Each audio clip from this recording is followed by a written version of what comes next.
Bonjour Charles, bonjour Gilles. Alors aujourd'hui, j'ai vraiment la joie de vous accueillir. D'ailleurs, vous êtes deux amis de longue date.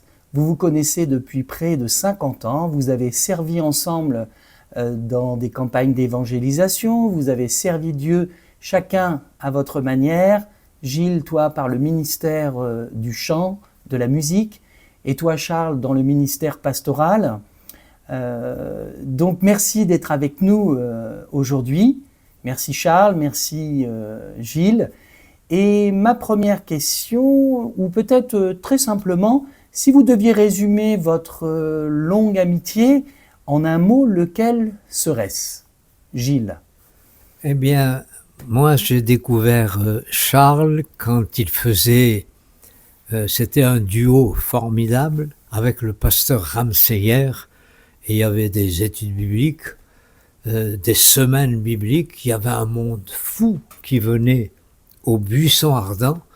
Et quand j'ai été invité au Buisson Ardent, ça a été quelque chose de grand pour moi parce que on en parlait de partout. Et on venait de partout pour ces missions. Oh, ça faisait la joie des commerçants, des hôteliers. Tellement il n'y avait pas assez de place au Buisson Ardent, il fallait aller ailleurs. Et voilà comment j'ai rencontré Charles. Je passais, je crois, à Bolbec. Oui, c'est tout près de l'église, oui. La pasteur Richard qui m'avait invité. Et Charles était là avec son disciple, on peut dire, qui est aujourd'hui le pasteur Réau. Le pasteur Luc Réau, tout à fait. Luc Réau. Et c'est là, à partir de là, que j'ai pu non seulement l'apprécier, mais j'ai vu tellement de belles choses se passer. Il faisait aussi tu m'emmenais au Havre. Oui. Tu louais une salle, et c'était encore des missions. Alors inoubliables. On va en parler après. Inoubliables. On va en parler après. Et alors toi, Charles, si tu devais résumer ta rencontre avec Gilles. Eh bien, ce que j'appréciais et ce que je retiens, c'est la joie. Tu as amené la joie, voilà. Parce qu'en fait, eh bien, le monde est assez triste. Heureusement que Jésus apporte la joie. Alors, par tes chants, eh bien, tu as apporté la joie. Et je voyais à la sortie, eh bien, les gens étaient joyeux. Et ça, c'est la première chose que je retiens. Mais c'est vrai qu'on a été ensemble à Bolbec, au Havre, à la salle François, là. Et c'est des moments qu'on ne peut pas oublier. Voilà. Et est-ce que l'un ou l'autre, vous avez des souvenirs précis de ces campagnes d'évangélisation, qu'elles soient sur Bolbec ou sur le Havre? Des anecdotes, des choses qui vous sont restées à l'esprit? Alors, au Havre, c'était assez marrant parce que là, je crois, non, c'était à Bolbec. La salle devait être refaite, devait être démolie. Et alors, on nous l'avait quand même prêtée, mais pour rien. Mais alors, il fallait faire la poussière. Alors, c'était avec nos vêtements qu'on a fait la poussière. Et il y avait de la poussière partout. Je ne sais pas si tu te souviens. Et puis, il y avait là, je ne sais plus comment pourrait-on dire, Xavier qui faisait la sonorisation. Un petit signe. Parce que moi, je disais, mais comment est-ce que Xavier sait quand il faut enclencher? Elle t'a dit, ben, je faisais un petit signe. Et alors, il démarrait la musique. Oui. Et alors toi, Gilles, est-ce que tu as un souvenir, une anecdote peut-être de ces campagnes avec Charles sur le Havre ou sur Bolbec? Oui, et puis quand il évoque Xavier, il s'occupait des playbacks, il avait une oreille formidable, c'était un colosse, il était handicapé. Mais alors pour la musique, il était formidable et il a connu des moments difficiles où Charles l'a aidé et on lui a même retiré un rein. Et tu le cherchais partout, il avait disparu, mais ça c'était Xavier. Et je me souviens que Xavier, c'était un orphelin. Mhm. Et c'était un gars formidable j'ai plus de ses nouvelles, il doit être décédé. Mhm. Et ça me fait quelque chose parce que je pense souvent à lui. Et il avait un amour du Seigneur merveilleux. Alors, je suppose que au fil des années, tous les deux, puisque vous avez quand même servi le Seigneur et vous le servez encore aujourd'hui, eh bien, vous avez vu la fidélité de Dieu au fil des années dans vos ministères respectifs. Comment votre relation avec Dieu, elle a évolué au fil des années? Alors, c'est vrai que c'est un peu comme avec une personne.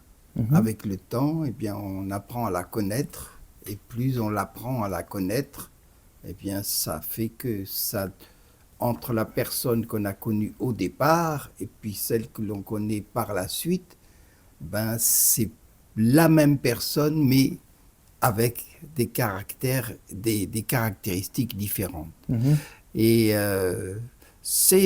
finalement, il y a une chose qu'on ne peut pas oublier, c'est on apprend au travers de la rencontre avec Dieu son amour. Mhm. Que son amour est beaucoup plus grand que tout ce que l'on a imaginé. Moi, j'ai toujours dans les moments les plus difficiles, eh bien Dieu est là. Mhm. Et l'amour de Dieu ne cessera jamais. Je Mhm. me souviens un jour, je téléphone à ma mère et je lui dis « Mais maman, c'est pas important, ça. Ce qui est important, c'est que Dieu nous aime. Mhm. Et qu'on ait foi, mais pas comme ça dans un Dieu imaginé, mais qu'on ait foi dans l'amour de Dieu. Mhm. » Voilà. C'est vrai.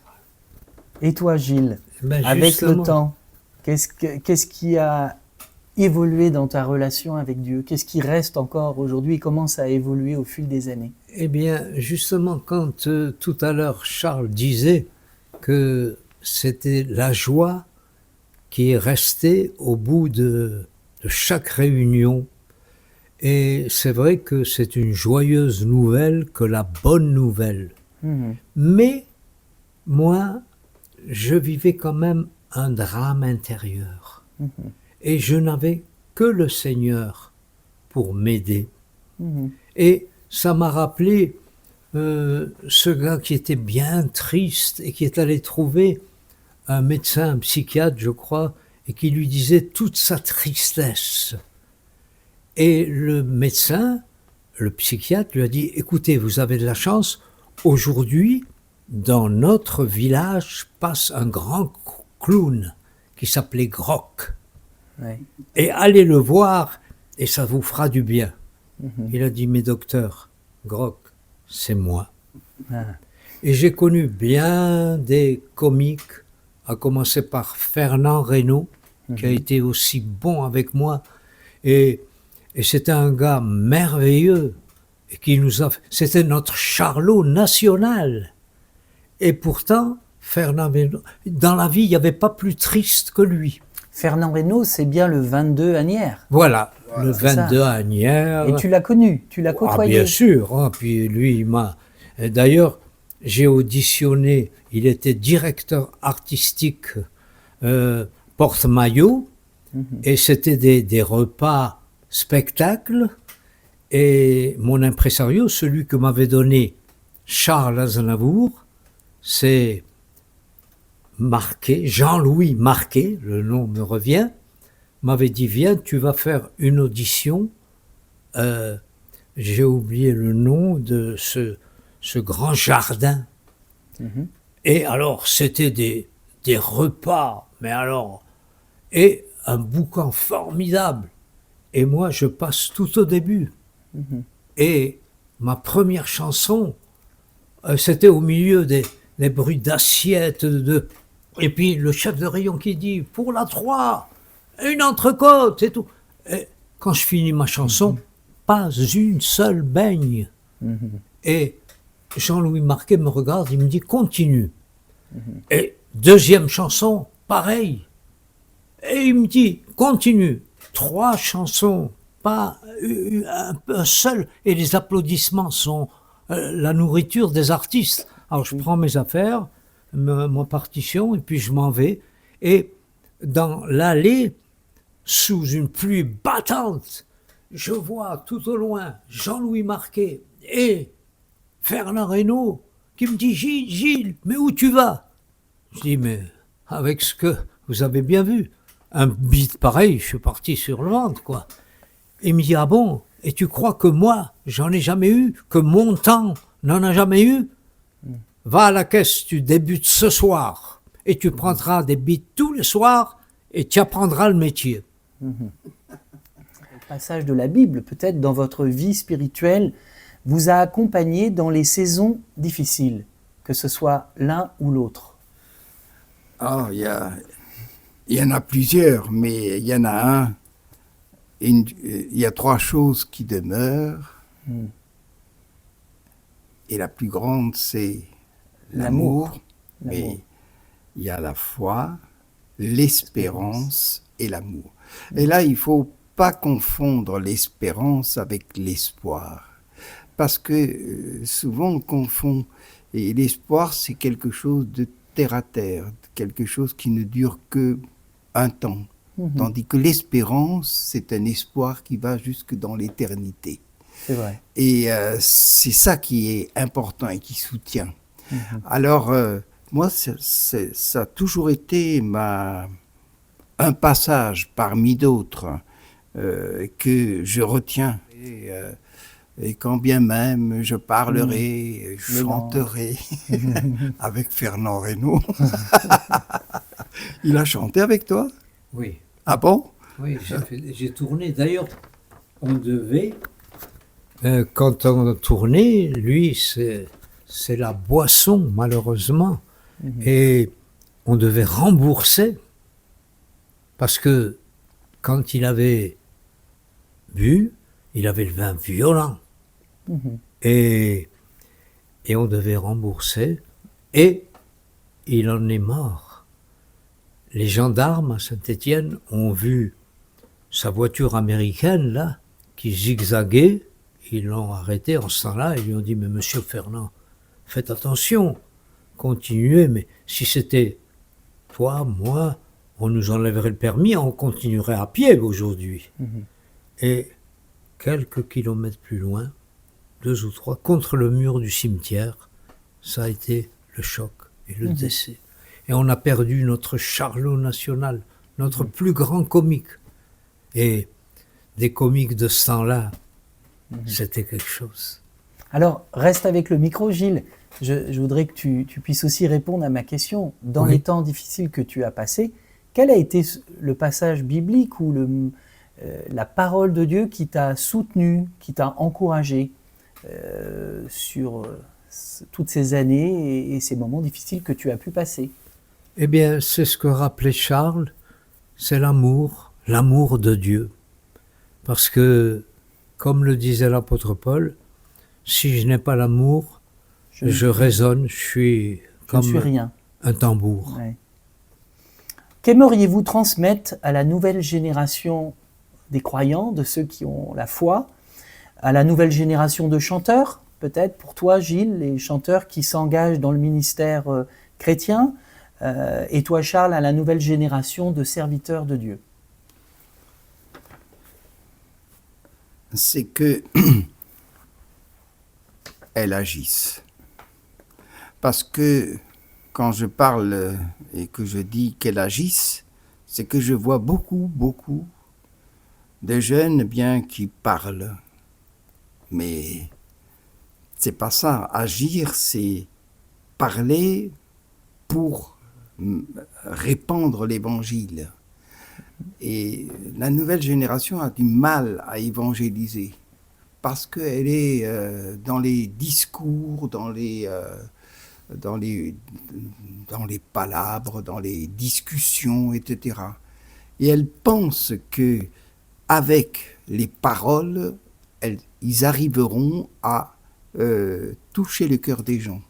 Or, c'est pas du tout les paroles, mais c'est simplement la j'appellerais ça la foi qui communique la foi, c'est-à-dire la foi qui agit, et pas simplement qui parle, et qui baratine, et on pense que plus on parle, eh bien les gens vont se convertir. Non, c'est pas ça. Moi, j'ai vu combien de conversions, j'ai dit 2 mots, et la personne s'est convertie. Mais le reste, ça vient de Dieu. N'y a-t-il pas justement quelque chose qui était un petit peu ton leitmotiv aussi dans ton ministère, Charles, c'est faire confiance aussi à l'action du Saint-Esprit? Ah bah oui, parce que c'est ça. C'est pas agir par ses propres forces, mais c'est laisser le Saint-Esprit agir. Je me souviens toujours d'une musulmane qui parlait pas du tout le français, parce qu'elle était turque.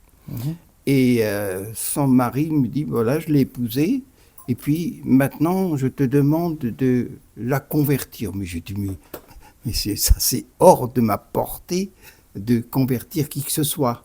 Alors, je dis, mais écoute, ce que je vais faire, c'est simple. Elle va s'asseoir à côté de moi, je vais lui mettre la main sur l'épaule. Alors là, je me dis, t'es complètement fou. Après, je me suis dit, j'aurais jamais dû faire une chose pareille. Et j'ai dit, Seigneur, je ne connais pas le turc, elle ne connaît pas le français, eh bien, donne-lui un rêve. Et Dieu lui a parlé par 2 rêves, mais très très nets. Et alors, moi, je suis un peu gêné de dire les 2 rêves. Le premier rêve, c'était que elle voyait le Coran qui brûlait. Alors ça, c'est quelque chose de grave, de terrible. Et puis le deuxième rêve, elle voyait Mahomet qui avait un aspect qui n'était pas plaisant. Et elle a dit, ça y est, Dieu m'a parlé. Et elle s'est convertie. Elle a été baptisée, c'est pas moi qui l'ai baptisée. Elle a été dans une autre église. Et quand on se revoit, eh ben, on a une grande joie de partager et de parler ensemble de Dieu et de son amour. Si tu devais transmettre quelque chose à la jeune génération d'artistes chrétiens, de chanteurs chrétiens, qu'est-ce que tu aimerais leur transmettre comme message? Justement, j'ai assisté il y a une quinzaine de jours à un concert d'un jeune américano-français qui est musicien, qui s'accompagne à la guitare et qui met en musique des versets. Alors, j'ai aimé la soirée parce que c'était des louanges à Dieu, mais au milieu de ce concert, on a amené une chanson, plutôt un rap, d'un rappeur chrétien qui est connu, et c'était sur Ésaïe 53. Il n'y a pas plus triste, ça annonce la crucifixion. On le ferait en mineur s'il fallait faire une mélodie. Et qu'est-ce que j'entends? Un boucan terrible avec ces souffrances qui sont connues, dont on parle beaucoup, mais qu'on oublie. On oublie que le châtiment qui nous donne la paix est passé par la souffrance, le prix à payer, que paient des chrétiens qu'on massacre de partout, et notamment au Nigeria en ce moment. Et personne n'en parle même. Et j'étais malheureux comme les pierres à entendre ça, et pourtant, j'ai posé la question au Seigneur, mais comment ça se fait? Parce que maintenant, ce sont des moulins à prière que nos beaux cantiques de Dieu Tout-Puissant, à toi la gloire, ces rimes et tout, il n'y en a plus, bien sûr. Et le Seigneur m'a répondu. Beaucoup de jeunes maintenant viennent, et ce sont des méga réunions. Et ces jeunes, il y a le rythme, ils dansent, et puis ça répète, ça balance, hein, ça balance. Et plus loin, dans d'autres réunions, ils entendent le message lui-même, le prix à payer qu'a payé le Seigneur. Et là, comme le disait, il découvre, comme le disait Charlie, il découvre l'amour de Dieu. Et le Seigneur m'a dit, ne t'en fais pas, par mon esprit et par ma parole, ce seront de véritables adorateurs, comme il a dit à la Samaritaine. Pour conclure cette chronique, regardons vers l'avenir et ma dernière question qui s'adresse à vous deux, y a-t-il un projet, un rêve, une prière que vous portez chacun encore dans votre cœur? Alors Gilles. Il y en a beaucoup, oui. Il y en a beaucoup, et est-ce qu'il y en a une particulière? Oui, particulière, je peux le dire, c'est pour ma jeune épouse. Oui. Parce que je porte une canne du bras droit et mon bâton de vieillesse, c'est elle que Dieu m'a donné. Et je ne savais pas, à part l'amour du Seigneur, qu'on puisse aimer vraiment comme je l'aime et surtout comme elle m'aime. Et ça, c'est ma première prière. La seconde, c'est tout ce que je laisserai, parce que j'ai eu un premier mariage et c'est là que j'ai beaucoup cru et ça fait partie de la vie que de porter sa douleur. J'aime bien la définition de saint Augustin. Le véritable saint, c'est celui qui voit toute sa misère. Et j'ai connu bien des misères et je remercie le Seigneur pour les épreuves aussi, parce que si on ne parlait pas que des joies, ça serait du triomphalisme. Oui. Mais les épreuves, la croix à porter font partie du chemin également. C'est vrai. Et je dis merci pour les épreuves. C'est celles qui nous rapprochent le plus et nous font découvrir l'amour de Dieu. Merci. Et toi, Charles, si tu avais encore un projet, un rêve, est-ce que tu as un rêve, un projet que tu portes encore? Quand on devient vieux, on n'a plus tellement de projets.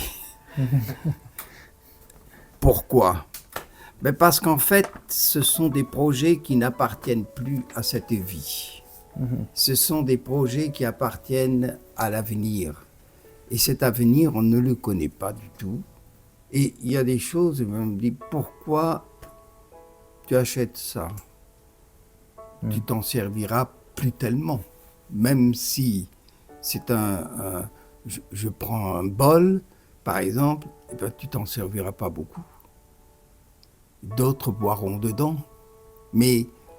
Et on relativise les choses. Qu'est-ce qui reste? L'essentiel, c'est l'amour. C'est la seule chose qu'on emportera. Et alors, il y a pas longtemps, il y avait quelque chose qui me touchait particulièrement. J'avais jamais fait attention. C'est ceci, des nouveaux cieux et une nouvelle terre. Ouais. Alors je me dis, mais c'est ça qu'on va vivre. Parce que souvent on dit, on ira auprès du Seigneur, et alors on pense qu'on sera comme les anges à louer, mais on a un autre destin. Et cette destinée-là ne nous est pas connue, mais on vivra dans de nouveaux cieux et une nouvelle terre. Il y a encore quelque chose qu'on a du mal à imaginer qui nous attend et que Dieu a préparé. Parce que pendant un temps, je me dis, ça va pas être très, très drôle d'être dans le ciel. On va s'ennuyer. Mais non, on va pas s'ennuyer puisqu'il y aura de nouveaux cieux et une nouvelle terre. Il y aura des choses qu'on n'a jamais faites, qu'on n'a jamais connues, qu'on n'a jamais vécues. Et ça, c'est passionnant. Où est-ce que je vais? Eh bien, je vais, parce qu'il l'a dit, je vous prépare une place dans le royaume. Et je vais vers cet endroit, ce lieu, dans les nouveaux cieux et la nouvelle terre. Eh bien, je vous remercie tous les deux pour ce partage. C'était une joie de vous rencontrer, de vous réunir et d'avoir cet entretien avec vous deux. Que le Seigneur vous bénisse et à bientôt. Au revoir. Bientôt.